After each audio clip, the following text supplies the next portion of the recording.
మంచిర్యాల జిల్లా చెన్నూరు మండల వ్యాప్తంగా కురిసిన వర్షానికి అన్నదాతలు ఆందోళన చెందుతున్నారు. గత కొద్ది రోజులుగా అడపదడప కురుస్తున్న వర్షాల కారణంగా దిక్కుతోచని పరిస్థితుల్లో ఉన్నామని రైతులు వాపోయారు. అనేక కష్ట నష్టాలు చీడపీడలను ఓడ్చి పంట పండించి ఆ పంటను తీరా కొనుగోలు కేంద్రానికి తీసుకొచ్చాక కాంటలై రోజులు గడుస్తున్నా జాడలేని లారీలతో సెంటర్లలో గత కొద్ది రోజులుగా పడిగాపులు కాస్తూ నానా అవస్థలు పాలవుతున్నామని వాపోయారు. వాతావరణ మార్పుల వల్ల అకాల వర్షాల వల్ల తీవ్ర ఇబ్బందులు ఎదుర్కొంటున్నామని ఆవేదన చెందారు. అధికారులు త్వరగతిన లారీలను పంపి తమను ఆదుకోవాలని విజ్ఞప్తి చేశారు.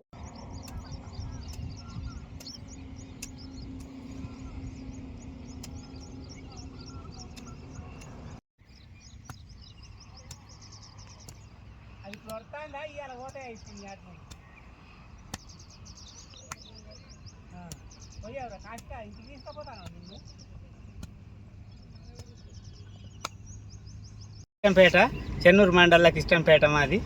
ఇక్కడ ఈ వాటిని సన్న వాటిని పెట్టుకోమన్నారు. సన్న వాటిని పెట్టుకోమంటే అవి ఎవడు కొనేది లేదు, తినేది లేదు. ఎన్నడుస్తుందా ఇప్పుడు నేను 2 నెలలు అయితే దగ్గర రోజు ఒకరు మీడియా పట్టుకుని రోజు ఒకరు వస్తాను, తీసుకుంటాను, ఫోటోలు తీసుకుంటాను, పోతాను. కానీ మాకు లారీలు వచ్చేది లేదు, ఎడ్లు నింపేది లేదు.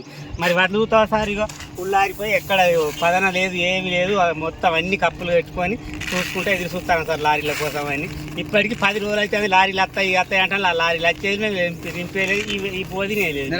మాదో రామకోసం సార్ ఇప్పటికి 2 నెలలు అవుతాం సార్ కోసి. ఏప్రిల్లో కోసినాం మేము. ఏప్రిల్లో ఫస్ట్ 10-12 తారీఖు కోసినాం. ఇప్పుడు నెలకు ఎక్కువ అయిపోతుంది. ఇట్లే ఉంటానే ఈ గోనుడు లేదు, ఏం లేదు. లారీలు వచ్చేయంటే కొంచెం తొందరగా పోతాయి అనుకుంటే మళ్ళీ నిన్నట్టునే వర్షం స్టార్ట్ అయింది. ఈ వర్షానికి అట్లు ఓవి ఇళ్ళకు లారీ రాదు సార్. మేము ఏం చేసుడు ఏమో అదంతా మీకేరక. ఎటు తిరిగి ఏదైనా మాకు నష్టపరిహారం ఇచ్చుడో లేకపోతే అన్ని ఇచ్చుడో ఏదో ఉపాయం చేస్తే మేము ఏదో బయట పడదామని చూస్తాను. వడ్లు వేసే ప్రయత్నం కావాలి సార్. మాకు అంతే, ఏం లేదు. మేము ఏం అడుగుతలేము, మీ సొమ్ము అడుగుతలేము, మీ రూపాయలు అడుగుతలేము. మీరు ఏమి ఇవ్వకుండా మంచిదే. ఇక అడుగులే ఇక మరి మేమేమి అడుగుతలేము సార్. ఈ వడ్లు అయితే తీసుకుపోవాలి అంతే. పైసలు ఇప్పుడు కానీ ఇంకా నెలకు కాదు 2 నెలలకు ఇచ్చిన మంచి సార్. మనం పైసలు కూడా బాధపడతాం.